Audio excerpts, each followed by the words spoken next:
하나님의 말씀 같이 함께 낭독하겠습니다. 주보 3면에 누가복음 19장 37절에서부터 44절까지 우리 같이 한 목소리로 낭독하겠습니다. 이미 감람산에서 내려가는 편까지 가까이 오시매 제자의 무리가 자기의 본바 모든 능한 일을 인하여 기뻐하며 큰 소리로 하나님을 찬양하여 가로되 찬송하려다 주의 이름으로 오시는 왕이여 하늘에는 평화요 가장 높은 곳에는 영광이로다 하니 무리 중 어떤 바리새인들이 말하되 선생이여 당신의 제자들을 책망하소서 하거늘 대답하여 가라사대 내가 너희에게 이르노니 만일 이 사람들이 잠잠하면 돌들이 소리 지르리라 하시니라. 가까이 오사 성을 보고 오시며 가라사대 너도 오늘날 평화에 관한 일을 알았다면 좋을 뻔하였거니와 지금 내 눈에 숨기웠도다. 날이 이를지라 내 원수들이 토성을 싸고 너를 둘러 사면으로 가두고 또 너와 및 그 가운데 있는 내 자식들을 땅에 메어치며 돌 하나도 돌 위에 남기지 아니하리니 이는 권고받는 나를 내가 알지 못함을 이람이니라 하시니라. 찬양 꽃들 도는 찬양 드리겠습니다.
예, 오늘 벌써 12월의 첫날인데 또 우리 그리스도인들에게는 정말 중요한 또 주일날입니다.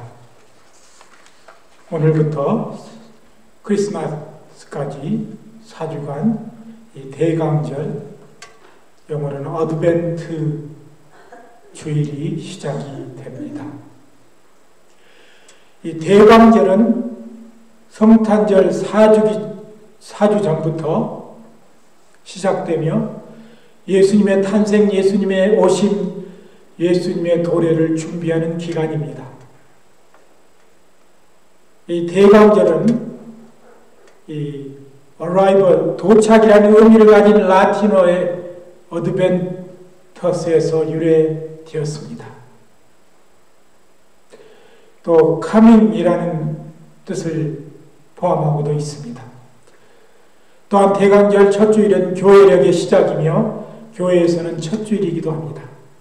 이처럼 예수님의 오심을 준비하고 기대하는 즐거운 절기이지만은 예수의 오심을 위해 참여하고 준비하는 시간이기도 합니다. 대강절은 2000년 전 예수님의 오심을 준비하지만 현재 우리 삶에 도래하는 예수 그리스도를 준비하는 것입니다. 우리는 예수님이 2000년 전에 오셨던 것과 장차 오실 것만을 생각하며 그렇게 사는 경우가 많습니다. 주님은 지금 우리가 사는 이 순간에도 우리 속에 임재하십니다. 주의 성령으로 말입니다.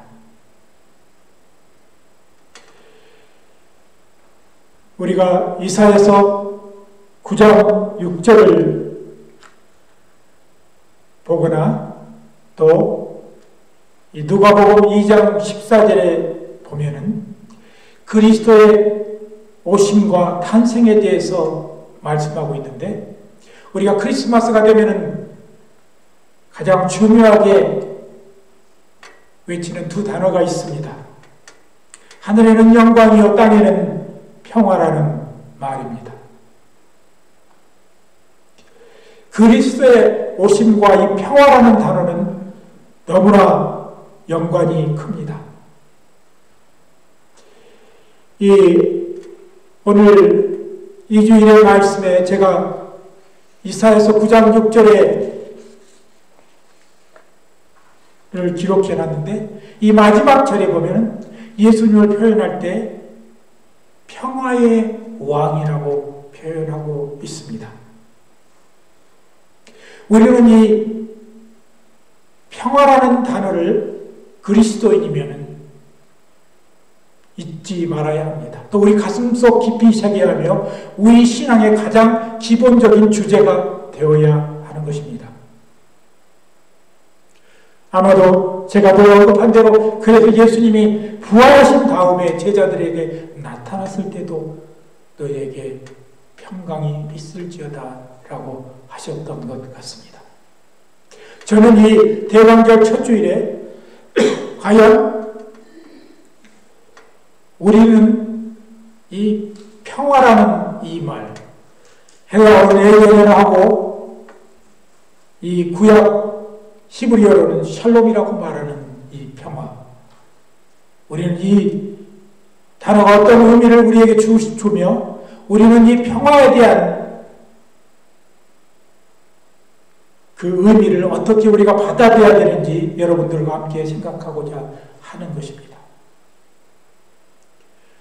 사실 우리는 그리스도가 이 땅에 평화를 주기 위해서 오셨다고 늘 반복해서 말하지만 때로는 우리의 삶 속에 평화가 없음을 압니다. 심지어는 우리는 다른 이들과 다투며 서로 대적하며 그렇게 헐뜯고 사는 경우가 많이 있는 것입니다. 그래서 우리는 이 대강절 주일의 첫 번째 우리가 가장 평화에 대해서 중요해야 할 것은 평화에 관한 일에 대해서 고민해야 하는 것입니다. 오늘 우리가 읽었던 41절에 가까이 오사 성을 보시고 우시며라고 했습니다. 예수님이 성경에 우셨다는 것은 세 가지 부분에서 복음서에 나옵니다. 그것은 예루살렘을 바라보면서 오늘 본문 우리가 읽었던 본문 속에서 우셨던 것, 그리고 나사로의 죽음 앞에서 우셨던 것, 그리고 겟세마네 동산에서 눈물과 피와 땀을 흘리면서 기도하셨던 그 세 모습을 우리는 성경 속에서 발견할 수 있습니다. 그런데 우리 주님은 항상 우리에게 평안을 주기를 원하시고 우리에게 영원한 우리가 영원한 의에 이르도록 우리를 위해서 희생하시면서 예수님은 항상 진리와 그리고 평화에 대해서 늘 심각하셨음을 보게 됩니다. 성경에 예수님께서 웃으셨다는 말은 거의 찾아볼 수 없습니다. 그렇기 때문에 우리 그리스도인들은 주 안에서 기뻐하라, 항상 기뻐하라, 내가 다시 만나니 기뻐하라 이렇게 말하고 있지만 그저 막연한 기쁨이 아니라 우리 영혼 깊은 곳에서 하나님의 나라를 생각하고 고민하는 가운데 진리를 발견하고 평안을 누렸을 때 오는 그 평화를 우리가 가져야 하는 것입니다. 여러분, 예수님께서 오늘 본문에 예루살렘을 바라보시면서 우셨던 가장 커다란 이유는 무엇입니까? 여러분이 아는 대로 예루살렘이라는 이 말은 평화가 머무는 곳이라는 뜻입니다. 그러나 역사적으로 볼 때 예루살렘의 평화가 지속되고 머물렀던 것은 거의 없는 것 같습니다. 지금 우리가 사는 이 시대 속에서도 서로 헐뜯고 서로 싸우고 서로 대적하고 총을 겨누고 또 무고한 생명들이 희생되어 가는 곳이 바로 예루살렘이라는 사실을 우리는 보게 되는 것입니다. 우리가 그렇기 때문에 이 평화에 대해서 고민하며 살아야 한다는 것입니다. 많은 그리스도인들이 우리가 믿는 신앙에 대해서 고민하지 아니하고 그저 단순하게 그렇게 살아가는 사람이 있습니다. 때로는 우리가 평화를 얻기 위해서 수많은 고통과 상처를 느끼기도 해야 합니다. 예수님이 우리에게 평안을 주시기 위해서 십자가의 온갖 고통을 당하시고 우리를 위하여 죽으셨습니다. 고난 당하시고 죽으신 다음에 부활하셨습니다. 이 평안은 그래서 단순히 그냥 거저 얻어지는 것이 아니라 고난과 역경을 기다리고 또 기다림으로 말미암아 얻어지는 것이 참된 평화인 것입니다. 하나님은 우리에게 평화 주시기를 원하십니다. 그러나 그 평화가 우리가 고민하지 아니하고 우리에게 주어진 평화는 그렇게 값지지 못합니다. 그래서 아마도 어쩌면 우리의 삶 속에서 고난과 역경이 많은 이유도 되는 것 같습니다. 우리는 이제 평화를 위해서 고민해야 합니다. 예레미야 23장 17절에서 예레미야는 평화를 위하여 하나님의 말씀을 지키고 공의와 정의를 실천하라고 선포하였습니다. 그러나 그 시대의 거짓 선지자들은 그들이 평화를 위해서 고민하지 아니하고 그냥 외치기만 했던 사실을 보게 됩니다. 그 예레미야서 24절 17절에 보니까 항상 그들이 멸시하는 자들에게 이르기를 너희가 평안하리라 여호와의 말씀이니라 하며 또 자기 마음이 원하는 대로 완악한 대로 행하는 모든 사람에게 이르기를 재앙이 너희에게 임하지 아니하리라 하였느니라 라는 말씀이 기록되어 있습니다. 오늘 이 시대 속에서도 하나님의 말씀을 붙들고 내가 그리스도인이요 성도라고 하는 사람들 속에서도 완악하고 매정하고 강팍한 심령을 가진 사람들이 많습니다. 그리스도인이면서 전쟁을 원하고 그리스도인이면서 어떤 사람들이 자기 적이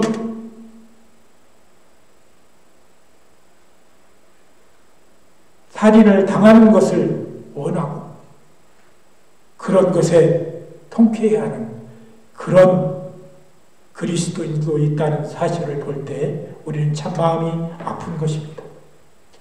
두 번째, 우리가 평화에 대해서 생각할 때 우리가 진정한 평화를 이루려면 하나님이 우리를 통치하는, 하나님이 우리 모든 것을 통치하는 그런 삶을 살아야 하는 것입니다. 제가 언제가 말씀드렸습니다. 해 바실레이아 투데우, 하나님의 나라라는 말 속에 이 바실레이아라는 말은 통치하다는 말입니다. 하나님이 통치하는 그런 나라에 들어가야지 비로소 우리는 하나님의 백성이 되고 하나님의 자녀가 되는 것입니다.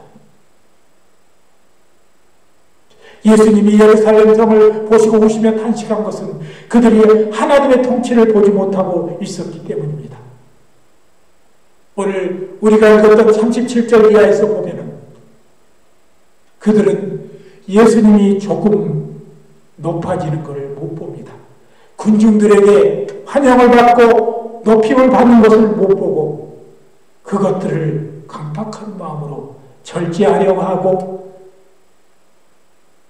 자기들이 그렇게 기다렸던 메시아가 왔는데도 오히려 질투하고 질시하는 모습을 보게 되는 것입니다. 이런 영적 무지를 예수님은 가리켜서 내 눈에 숨겨졌다라고 예루살렘을 향해서 말씀하고 있는 것입니다. 오늘 본문 속에 예수님의 예언들이 나옵니다. 이 예수님의 예언한 이 예언은 바로 70년이 지나서 정확하게 이루어졌습니다. 예루살렘 6월절을 지나서 유대인들이 거의 다, 죄송합니다, 거의 다가 아니고 많은 유대인들이 모여있는 곳을 AD 70년에 로마의 티토스가 포위하고 살해하기 시작했습니다.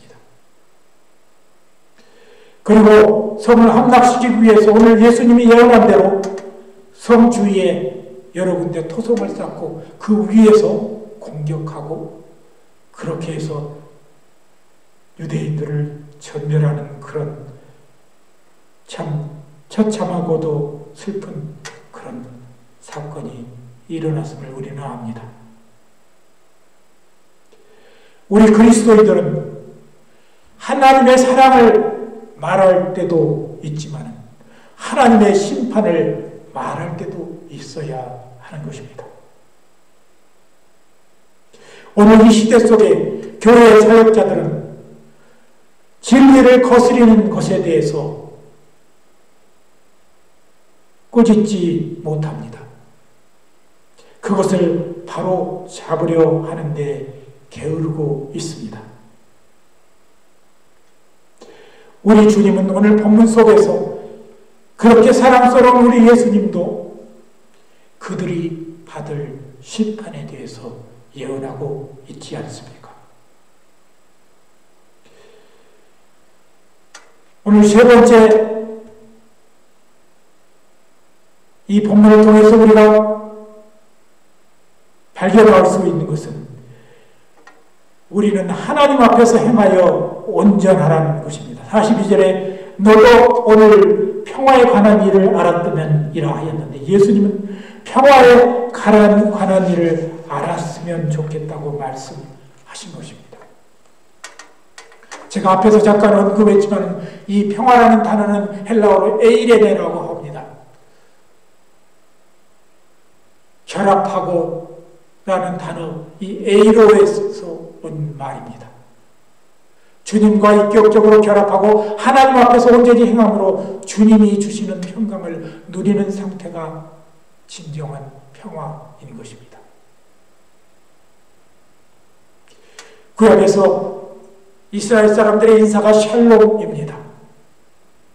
이 샬롬이란 말은 완전하다, 안전하다는 뜻이라고 합니다. 주님이 주신 평화가 있었을 때 우리는 비로소 완전해질 수 있고 우리는 진정한 평안을 누릴 수 있는 것입니다. 그래서 우리는 하나님 앞에 완전하다고 말하기까지는 않겠습니다. 우리말에 완전하다보다 조금 덜한 단어가 있는데 그것은 온전하다는 말입니다.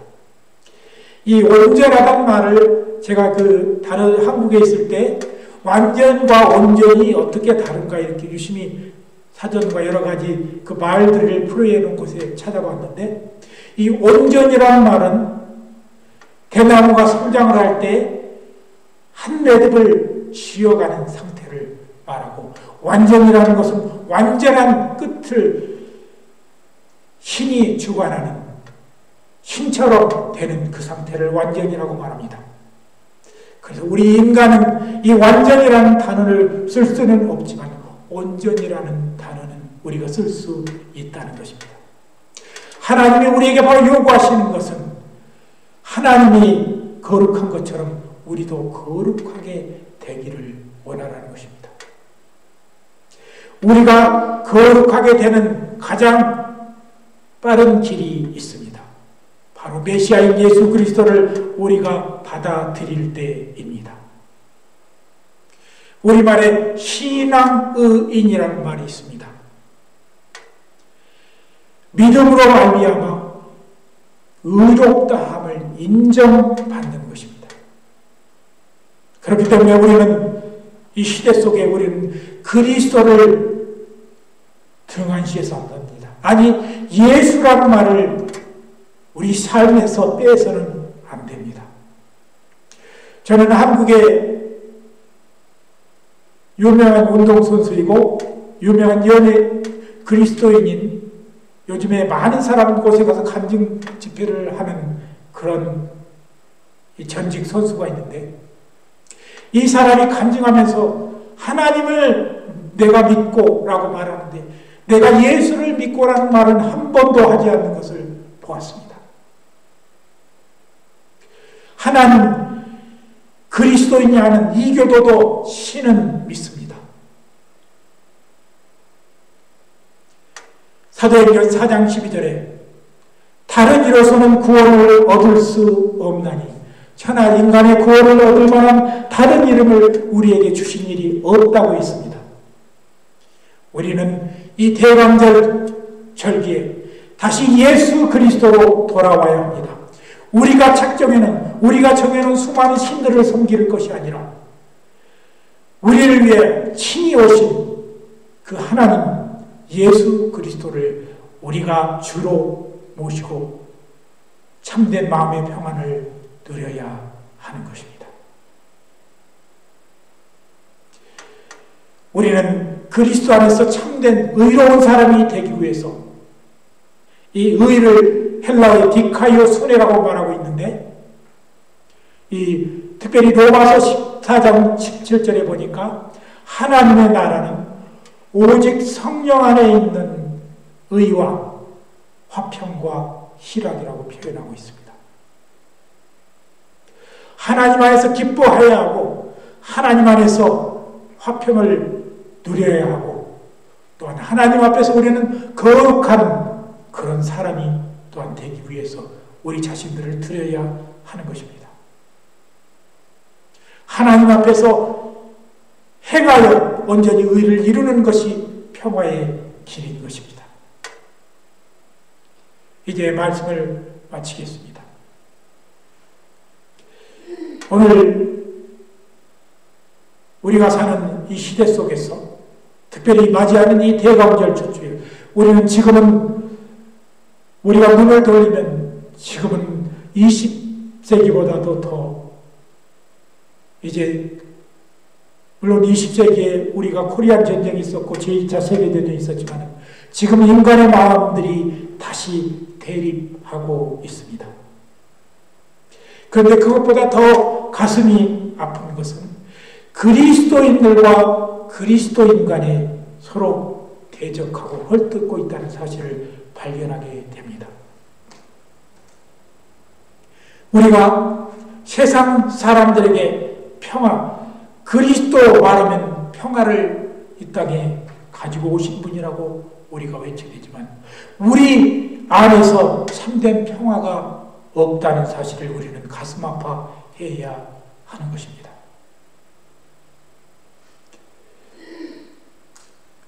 이 대강절 첫째 주일에 우리는 그리스도가 우리에게 가져오고자 했던, 주시고자 했던 그 평화를 우리는 다시 깊이 묵상해야 합니다. 그리고 고민해야 합니다.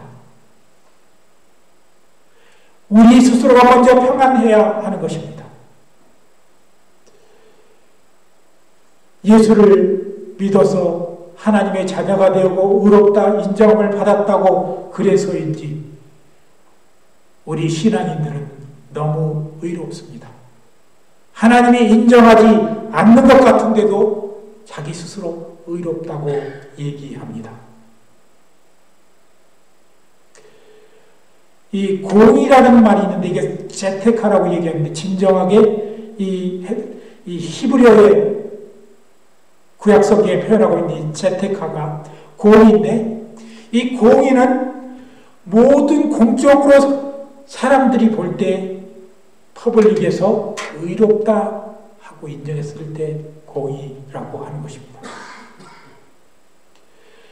바로 우리 스스로가 나만 의롭다 말하지 말고 모든 사람들이 의롭다 인정하는 그런 사람이 되어야 하는 것입니다. 지금 이 시대에 이 대강절에 여기 서 있는 제가 말씀을 묵상하면서 가장 가슴 아파하는 것은 이제 한국도 기독교인이 20%를 거의 넘나들고 있다고 합니다. 큰 교회는 뭐 별 변화가 없는 것 같지만 전체적으로 봐서 기독교인들이 줄어가고 있다는 사실은 분명히 기독교가 쇠퇴하고 있다는 사실을 인정해야 합니다. 그런데 다른 사람들이, 믿지 않은 사람들이 볼 때 그리스도인에게 진정한 평화가 없다는 사실을 깨달음으로 말미암아 기독교는 더 쇠퇴해지고 있습니다. 오늘날 우리 주님이 평화에 관한 그런 일들을 알았더면이라고 예루살렘을 바라보면서 통곡했던 것처럼 어쩌면 예수님도 이 시대를 바라보면서 정말 내가 말하는, 내가 너희들에게 주고자 했던 평화에 관한 일을 참되게 알았더라면 그렇게 하면서 애통하고 계실지 모릅니다. 오늘 우리 믿음의 교회는 비록 작다 할지라도 우리 안에 그리스도가 주시는 참된 평화를 가져야 할 것 같습니다. 그 참된 평화가 우리 속에서 넘쳐날 때 우리는 주의 전파자가 될 수 있는 것입니다. 주님 앞에서 증인들이 될 수 있는 것입니다. 내 안에 참된 평화가 없는데 어떻게 주의 말씀을 전할 수 있단 말입니까?